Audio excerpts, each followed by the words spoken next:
জীবনের আসল মানেটা কি? এই প্রশ্নটা কিন্তু যুগ যুগ ধরে আমাদের সবাইকে ভাবিয়ে তুলেছে, তাই না? আজ আমরা জীবন সঙ্গীত কবিতার গভীরে ডুব দেব, কারণ এই কবিতাটা এই প্রশ্নের একটা অসাধারণ উত্তর দেয়। চলুন তো দেখে আসি এই কবিতার মধ্যে দিয়ে কিভাবে একটা অর্থপূর্ণ জীবনের রাস্তা খুঁজে পাওয়া যায়। আচ্ছা, জীবনটা কি আসলে একটা স্বপ্ন, একটা মায়া? অনেক ফিলোসফিতেই তো বলা হয় যে এই দুনিয়াটা আসলে সত্যি না। আমরা কি তাহলে সময়ের স্রোতে ভেসে চলা একটা বুদবুদের মতো?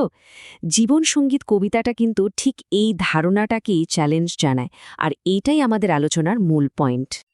কবিতার একদম প্রথম আর সবচেয়ে স্ট্রং মেসেজটাই হলো এটা। কবি কিন্তু সরাসরি বলে দিচ্ছেন যে এই পৃথিবীকে শুধু স্বপ্ন বা মায়া ভাবাটা একটা বিরাট ভুল। আর এই একটা লাইনই জীবনের দিকে পজিটিভভাবে তাকানোর একটা ভিত্তি তৈরি করে দেয়। তাহলে ব্যাপারটা কি দাঁড়ালো? দেখুন, দুটা একদম উল্টো দিকের চিন্তা। একদিকে বলা হচ্ছে জীবনটা নাকি অলিক, মানে এর কোনো আসল দামই নেই। কিন্তু কবিতাটা আমাদের ঠিক তার উল্টোটাই মনে করিয়ে দিচ্ছে। বলছে যে মানুষের জীবনটা খুবই মূল্যবান, তাই মিথ্যে সুখের পেছনে ছুটে দুঃখ বাড়ানোর কোনো মানই হয় না। এই একই রকম বিতর্ক কিন্তু আমাদের পার্সোনাল রিলেশনশিপের ক্ষেত্রেও চলে আসে। একটা ধারণা আছে যে আমাদের কাছের মানুষজন, পরিবারের সবাই, এরা নাকি আসলে কেউই আমাদের না। কিন্তু জীবন সঙ্গীত এই আইডিয়াটাকে একদমই পাত্তা দেয় না, বরং খুব জোর দিয়ে বলছে সংসারে যখন আছি তখন তার দায়িত্বটাও ঠিকঠাক পালন করতে হবে। আর এই কথাটাতেই কিন্তু পুরো ব্যাপারটার সারমর্ম চলে আসছে। মানে সবকিছু ছেড়ে ছুড়ে দিয়ে সন্ন্যাসী হয়ে গেলেই যে মুক্তি মিলবে তা কিন্তু নয়। আসল মুক্তি তো আমাদের দায়িত্ব পালন করার মধ্যেই আছে। জীবনের লড়াই থেকে পালিয়ে যাওয়ার মধ্যে কোনো বাহাদুরি নেই, তাই না? আচ্ছা, তাহলে জীবন যদি স্বপ্ন বা মায়া না হয়, তাহলে জীবনটা আসলে কি? কবিতাটা এখানে আমাদের একটা দারুণ মেটাফোর বা রূপক দিচ্ছে। বলছে জীবন হলো একটা রণক্ষেত্র, মানে একটা যুদ্ধক্ষেত্র। এমন একটা জায়গা যেখানে আমাদের টিকে থাকার জন্য লড়াই করতে হয়। তবে হ্যাঁ, কবিতাটা কিন্তু জীবনের কঠিন সত্যিটাকেও মেনে নিচ্ছে। বলা হচ্ছে আমাদের জীবনটা ঠিক যেন শ্যাওলার ওপর এক ফোঁটা শিশিরের মতো। ভাবুন একবার, সূর্য উঠলেই তো ওটা মিলিয়ে যায়, তাই না? আমাদের জীবনটাও ঠিক তেমনই, ছোট, খুবই ক্ষণস্থায়ী। আর ঠিক এখানেই তো সবচেয়ে বড় প্রশ্নটা চলে আসে, তাই না? জীবন যদি এতই ছোট হয়, তাহলে এই এত লড়াই, এত চেষ্টার মানে কি? কেন আমরা এই যুদ্ধক্ষেত্রে একজন সোলজারের মতো লড়ব? আর উত্তরটা হলো, জীবন ছোট বলেই তো এর প্রত্যেকটা মুহূর্ত এত দামি। আর ঠিক এই কারণেই আমাদের সাহসীর মতো, একজন যোদ্ধার মতো বাঁচতে হবে। ভয় পেয়ে পিছিয়ে গেলে তো চলবে না, বরং বুক চিতিয়ে জীবনের সামনে দাঁড়াতে হবে। কিন্তু প্রশ্ন হলো, এই বিশাল যুদ্ধক্ষেত্রে আমরা রাস্তাটা চিনব কি করে? পথ দেখাবে কে? কবিতা কিন্তু আমাদের সেই উত্তরটাও দিয়ে দিচ্ছে। বলছে আমাদের একা একা হাঁটার দরকার নেই। আমাদের আগে যারা হেঁটে গেছেন, সেই মহাজ্ঞানীরা তো পথ দেখিয়েই রেখেছেন।